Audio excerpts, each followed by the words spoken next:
네. 아멘. 은혜로운 찬양 감사드립니다.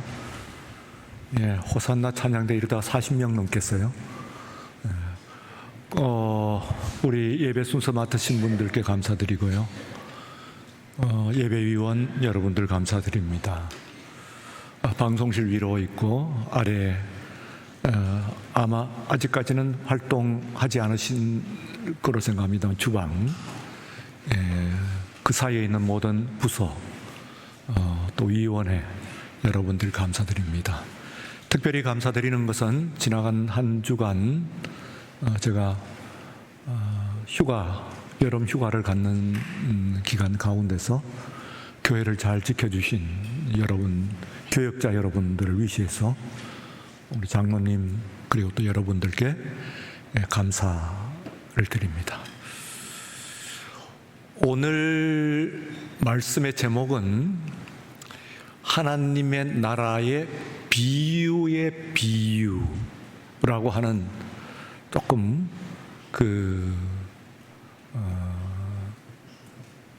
특별한 좀 생뚱맞은 제목이라고 볼 수 있습니다. 비유의 비유라고 하는 말씀은 한 비유의 말씀과 비교를 하는 비유라는 의미가 있습니다. 곧 마태복음 25장 14절부터 30절 사이에 나오는 소위 우리가 말하는 달란트 비유입니다. 그에 비교해서 오늘 말씀은 누가복음 19장에 있는 말씀은 문화 비유라고 하지요. 내용이 거의 일치하는 점이 많아서 병행문구로 나와 있습니다만, 그러나 중요한 차이가 있습니다. 두 말씀을 비교해보면 그 차이가 더욱 뚜렷해집니다. 무엇보다도 첫 번째로 여러분들에게 말씀을 드리고 싶은 것은 읽어보시면 아시는 대로 금액의 차이입니다. 그리고 그 금액이 출발선의 차이예요. 어떤 차이냐 하면은 마태복음 25장에 나와 있는 비유에서는 그들에게 주신 그 주인이 내려준 이 금액이 차이가 있습니다. 그것도 엄청난 차이입니다. 많은 사람에게는 금 5달란트, 뒤에 설명을 드리겠습니다만 실로 엄청난 그 액수입니다. 5달란트를 맡기고, 그리고 한 사람에게 2달란트, 그리고 마지막 한 사람에게 1달란트를 맡겼습니다. 1달란트도 적지는 않은 금액이긴 합니다만 5달란트에 비하면은 5분의 1이니까. 그런데 오늘 있는 아주 중요한, 여러분들이 보셔야 되는 중요한 차이가 누가복음 19장에 있는 오늘 본문에 나와 있는 15절 이하의 말씀은 똑같습니다. 우선은 세 사람이 뒤에 등장을 합니다만 10명에게 주었다, 그렇게 이야기하고 있습니다. 10명 아시죠?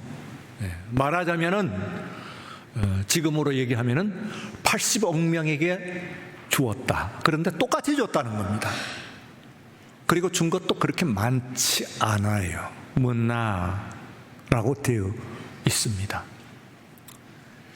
영어 성경 KJV 성경에서는 달란트는 달란트로 그렇게 번역을 하고 있는데, 문화는 문화로 번역을 하고 있지 않고, 옮겨 싣지 않고 파운드라고 하는 영국 화폐로 번역을 했어요. 알아듣기 쉽게 얘기하는 것이죠.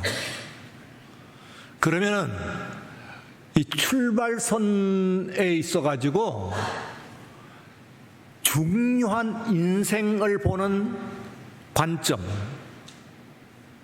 차이가 있습니다. 우리가 늘 하는 중요한 질문입니다. 인생은 그 출발선, 말하자면 출생, 혹은 어느 학교를 졸업을 하고 난 이후에, 혹은 입사한 이후에, 뭐 출발선을 어디에 잡는다고 하더라도 그 출발선에서부터 그 공정한가 불공정한가,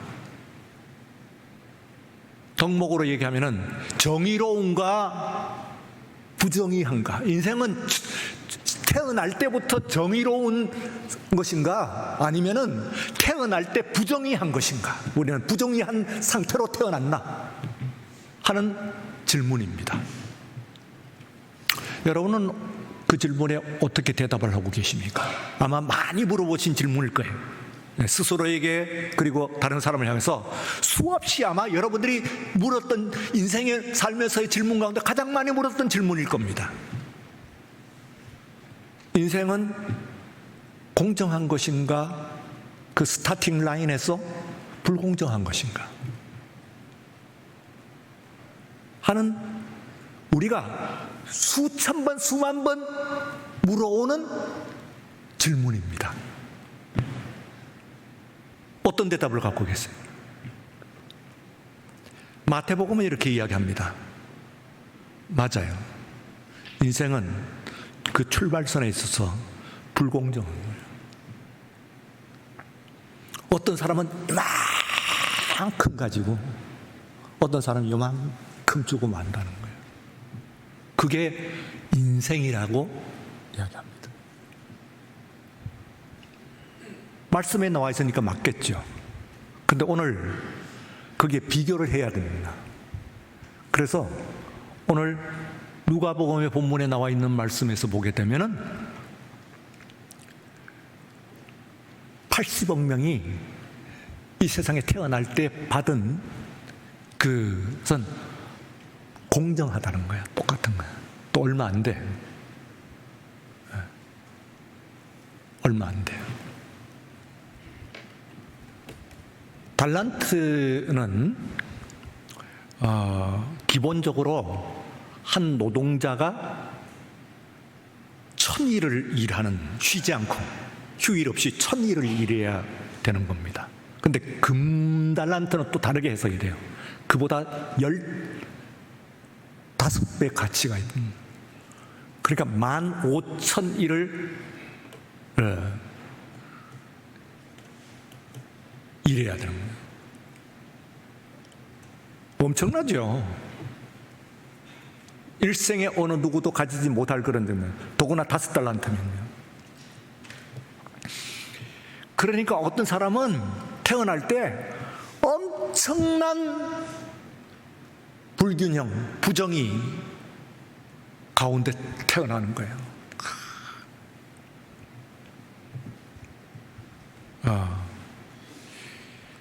그런데 누가가 보는 관점은, 누가복음의 오늘 본문에 있는 관점은 똑같은 거예요.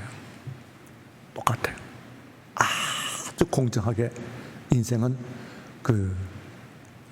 태어난다는 거예요. 시작이 그래요. 누가는 그렇게 보고 있어요. 매우 중요한 인생을 보는 관점의 차이입니다. 아마 여러분들이 그 중에서 어느 쪽으로 대답하더라도 다른 쪽의 대답도 고려하지 않으신 적은 한 번도 없다, 그런 사람은 없을 거예요. 있어요, 사실은. 어떻게 보면 인생은 굉장히 공정해 보이는데, 어떻게 보면 인생은 매우 불공평하고, 이것은 출생의 부정이야, 출생의 부전지, 존재의 부정이야.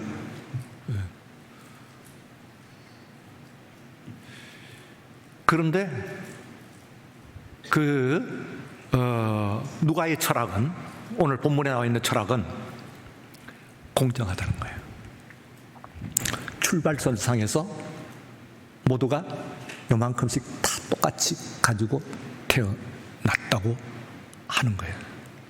그게 뭐 태어난 것을 얘기하든지 아까 말씀드린 대로 학교를 졸업할 그때부터를 하든지 혹은 회사 들어가서 그때부터 얘기하든지 어쨌든 간에 그렇습니다.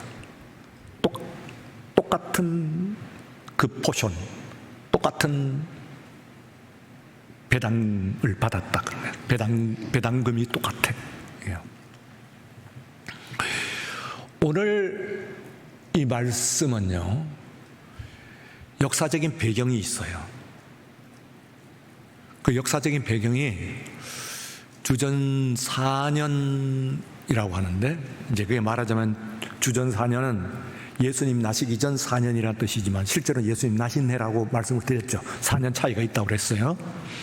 그때에 헤롯 대왕이라고 하는 사람이 죽어요. 그 해. 헤롯 더 그레이트 하는 헤롯 대왕이라는 사람이 죽어요. 그러니까 대왕이라는 이름을 붙였으니까 뛰어난 사람이겠죠. 원체 뛰어난 사람이에요. 여러분의 상상보다도 더 뛰어나다고 보시면 됩니다. 굉장한 사람이에요. 헤롯 대왕. 이 사람이 죽었는데 이때에 그 아들 중에서 이제 살아남은 아들 중입니다. 죽은 위에 형들이 있고 살아남은 아들 중에서 아켈라오스라고 하는 사람이에요. 아켈라오스라고 하는 사람이, 그러니까 헤롯 아켈라오스. 그냥 성경에서는 그냥 이 사람들도 헤롯이라고 쓰고 있기 때문에 우리가 구분을 하기는 좀 어려워요. 그 아켈라오스라고 하는 사람이 이제 왕이 되기 위해서는, 보통 때 같으면은 다른 왕 같으면은 아버지가 왕이면은 그러면 왕이 서거를 한 이후에 그 다음엔 아들이 물려받는 거죠. 근데 이때는 로마의 식민지잖아요. 그러니까 과연 이 사람이 왕위를 받을 것인지 하는 것은 로마에서 허가를 해줘야 돼. 윤허를 해줘야 돼. 그래서 아켈라오가 로마에 갑니다. 지금이야 비행기 타고 금방 가겠지만은, 그러나 수십 일을 걸리는, 수십 일이 아니라 가는데 오는 데만 해도 하고 거기 체류하고 하면 몇 년이 걸리는 수도 있는 그런 길이에요. 그러니까 왕이 될지 안 될지 모른단 말이에요. 이 사람이 가가지고 과연 로마 황제의 허락을 받을지 안 받을지 하는 걸 몰라요. 더구나 여기에 남아있는 이 신하들 가운데서 말하자면 암투가 벌어집니다. 다른 왕자들도 있으니까. 그래서 이 아켈라오가 이제 왕으로는 적절치 않다 하는 투서를, 상소를 올려요. 따로 비선으로 갑니다. 이제 말하자면 로마의 세금을 떼먹었다. 그리고 백성을 아주 잔인하게 착취했다. 이런 내용들입니다. 그래서 이 사람이 가고, 그리고 투서가 같이 가요. 그러면은 사람이, 왕의 행차가 가고 투서가 가면은 둘 중에서는 뭐가 먼저 도착했겠어요? 투서가 먼저 도착했겠지. 속성상, 그죠? 투서가 먼저 도착을 해 있어요. 이 사람이 갈 때 이미 이 사람은 왕이 돼서는 안 될 사람입니다. 비리가 많고, 그리고 세금도 떼먹고, 이거 올라와 딱 있어요. 황제가 쥐고 있단 말이에요. 거기서 이제 심사가 벌어집니다. 그러니까 이 뒤에 남아있는 사람들이, 이 사람이 왕이 되고 안 되고는 아버지가 왕이니까 당연히 왕이 되는 것이 아니고 로마의 허락이 있어야 되고, 그리고 로마에 지금 이렇게 투서가 가고 했으니까 심사에서 될지 안 될지는 그야말로 미지수예요. 미지수. 확실히 몰라요. 안 되기를 바라는 사람도 많아. 근데 이 사람이 들어가가지고 우여곡절 끝에 뭐 이미 투서까지 받았으니까 쉽지는 않았겠죠. 그래서 이 사람이 왕위를 받아가지고 오긴 합니다.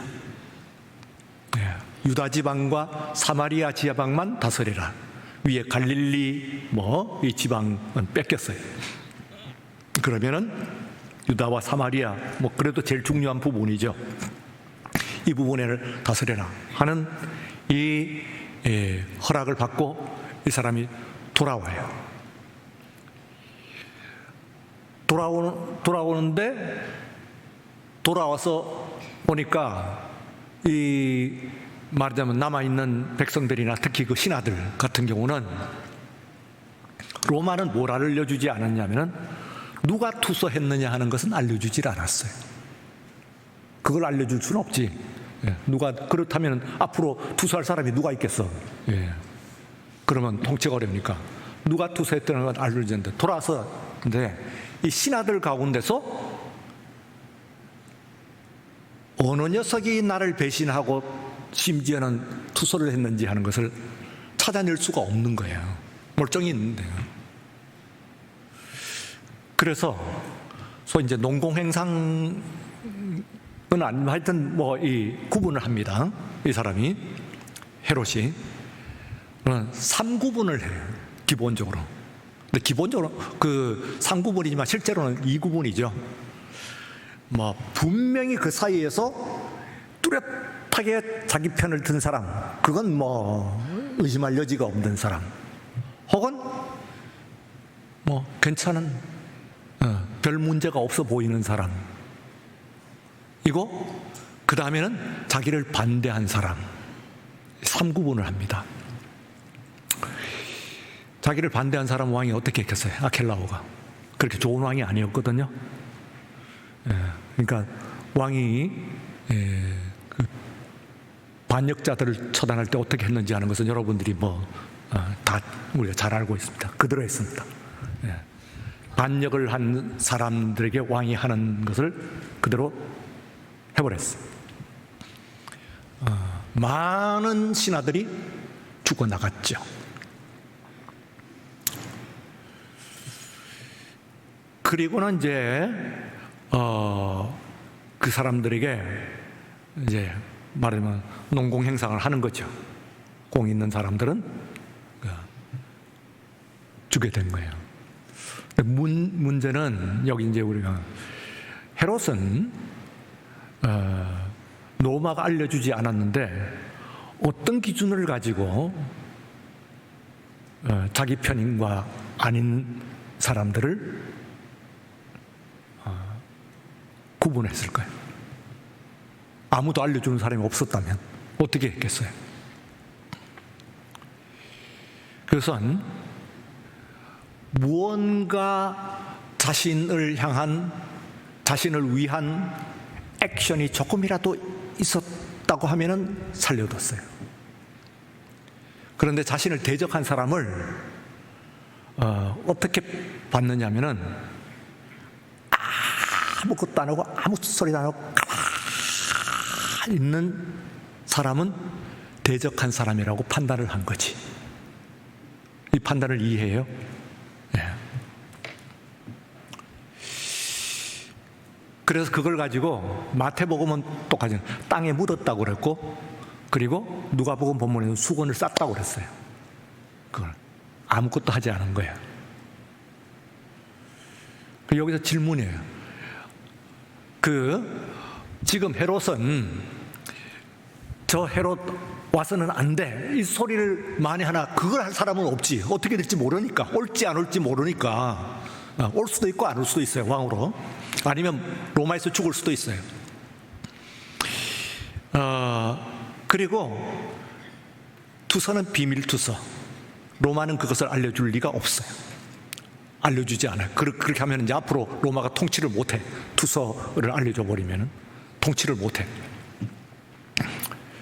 그러면 이 사람들 가운데서 나를 반대하는데, 여기에 이제 그 내용이 뭐냐면은, 자세히 보세요. 땅에 묻었다, 수건에 쌌다 하는 이야기는 어떤 범죄를 했다는 것은 아니에요. 그죠? 그러면 이렇게 이제 좀 항의를 할 수가 있습니다. 뭘 잘못했게요? 내가 뭐 도둑질을 했습니까? 아니면 왕에 대해 가지고 뭐 안 된다고 사람들 앞에서 선언을 하기도 했습니까? 아무것도 하지 않았는데 왜 땅에 가만 그대로 묻어놨는데 왜 저를 수건에 가만히 싸둔 것을 가지고 왜 이야기합니까? 하는 이야기를 해요. 네, 헤롯으로서는 헤롯 왕은 아켈라오는 어떻게 생각하냐면은 아무것도 하지 않았다는 것은 나를 반대한 것이다. 투서의 명단에 있는 사람이 그 사람들이라고 판단해버린 거죠. 이 판단 맞는 것 같아요? 안 맞는 것 같아요? 거의는 맞습니다만 안 맞을 수도 있어요. 위험한 판단이긴 해요. 개인적으로는 어떤 굉장히 억울한 사람도 있을 수가 있긴 있어요. 그런데 아무것도 안 한 거예요. 예.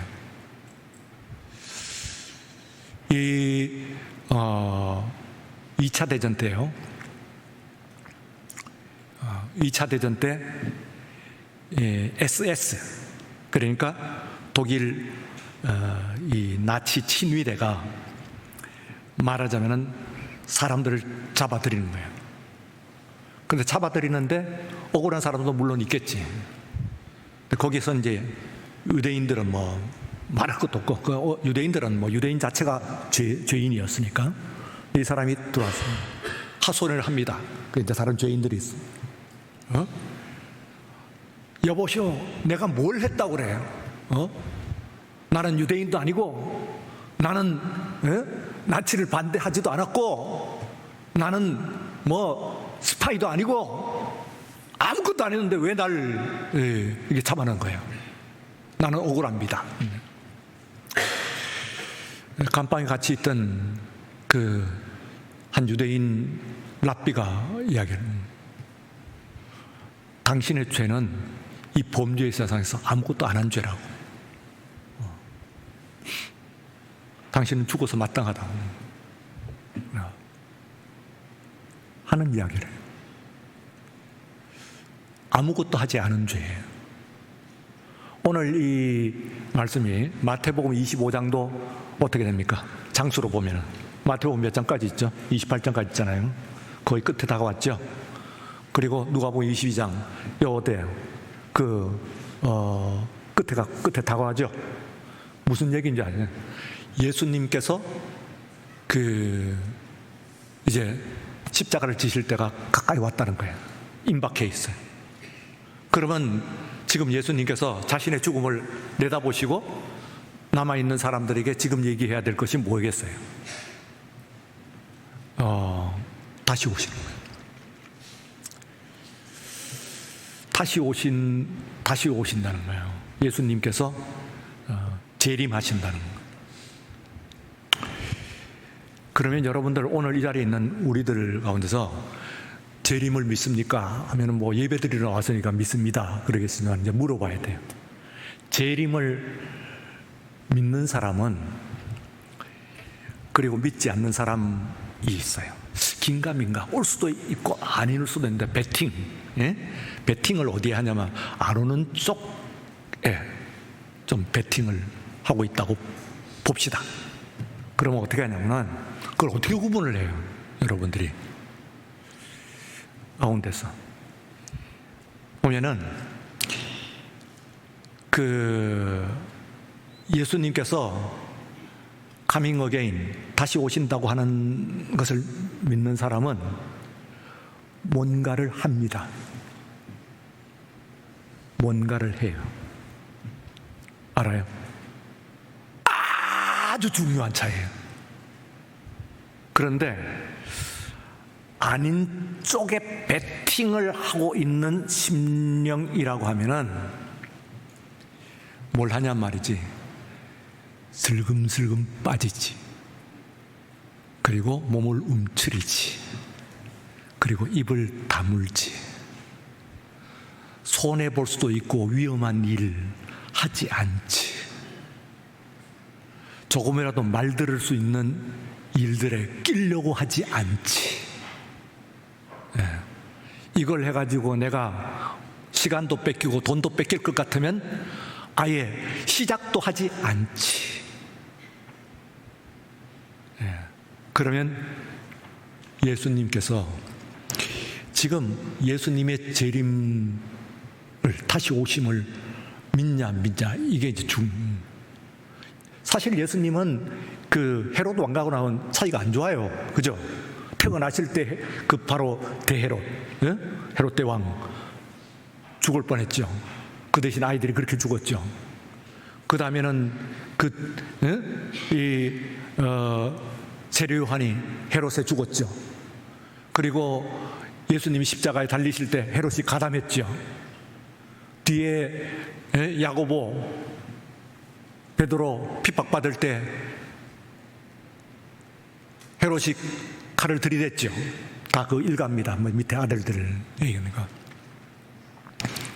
근데 왜 이 비유를, 그 상대가 적진인데 말이지만 아주 나쁜 그런 적인데 왜 썼냐면, 그 재림에 대한 교훈을 하기에는 이거보다 더 좋은 교훈이 없기 때문에 그래요.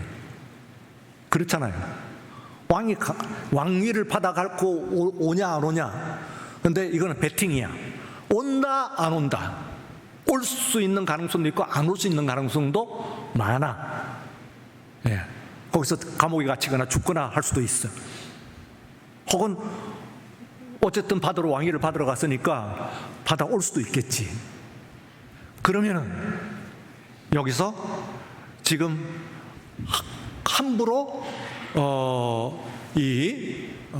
드러내고 온다 하는 것도 쉽지 않고, 그러면 잘못하면 일이 틀어지니까 큰 목숨 걸리는 일이에요. 가족에 걸리는 일이니까.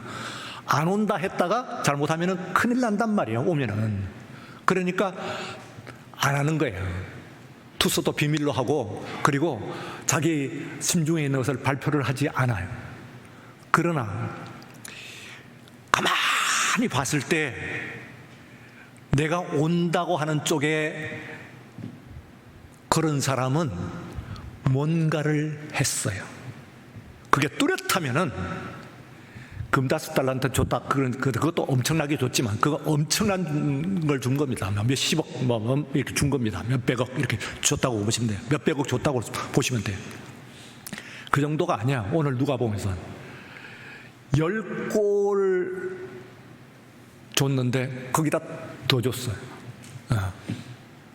그러니까 골이라고 하는 건 이 원문에 보면 폴리스라고 그래요. 폴리스, 도시라는 거예요. 10도시를 준 거예요. 10도시 통치할 수 있게끔.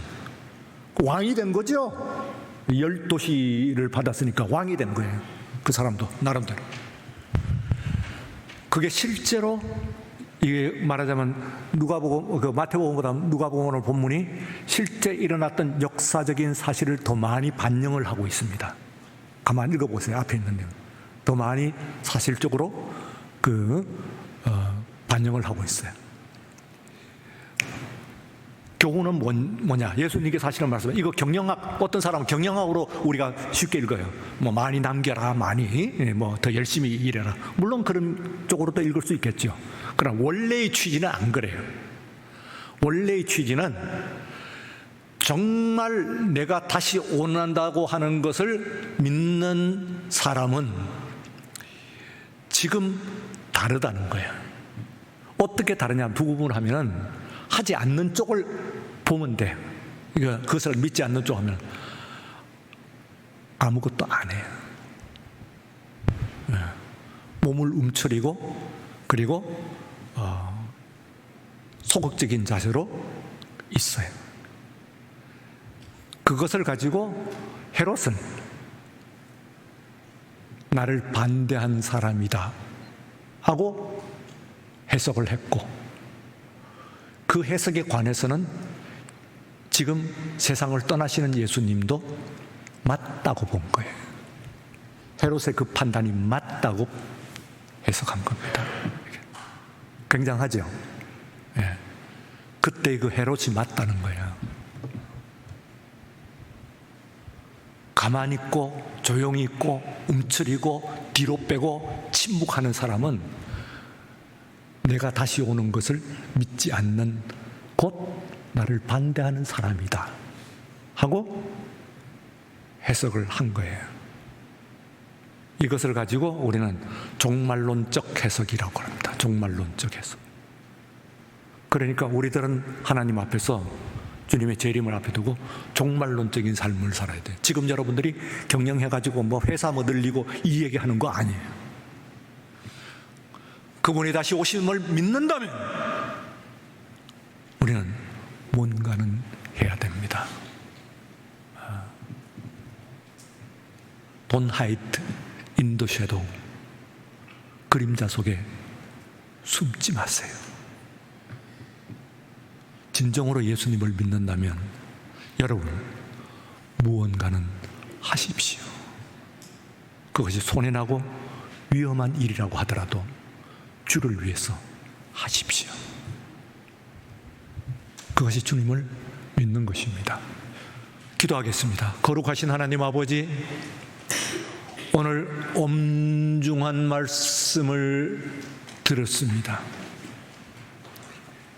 왕이 다시 오실 것인가 하는 것을 이쪽과 저쪽의 가능성을 점치며 배팅을 하고, 그리고 또한 숨죽여가며 살아가는 가운데서 우리 주님이 이 세상에 다시 오실 것인가 하는 것을 오늘 이 시간 우리 다시 질문을 해보았습니다.